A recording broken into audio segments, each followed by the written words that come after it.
আসসালামু আলাইকুম এভরিওয়ান। আজকের ভিডিওতে আলোচনা করব গোসল সম্পর্কে। গোসল সম্পর্কে সকল বিষয় জানব আমরা একই ভিডিওতে। গোসলের বিবরণ।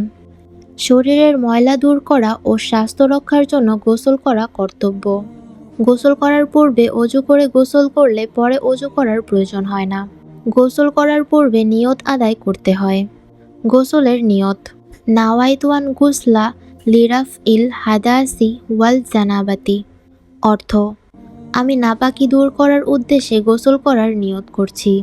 গোসলের ফরজ ৩টি। ১. কুলি করা গড়গড়ার সাথে। ২. উত্তম রূপে নাক ধৌত করা। ৩. সর্বশরীরে পানি বাহাইয়া দেয়া। গোসল করার নিয়ম। ১. প্রথমে নিয়ত করে বিসমিল্লাহ বলে ২ হাতের কবজি পর্যন্ত ধৌত করবে। গুপ্তাঙ্গ অথবা শরীরের যে কোনো অংশে নাপাকি লেগে থাকলে ধৌত করবে।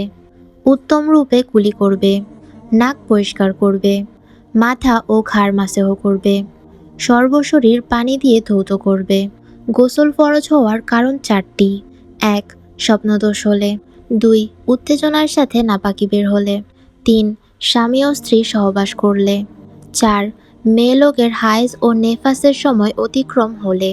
আলহামদুলিল্লাহ, আজকের ভিডিও এ পর্যন্তই।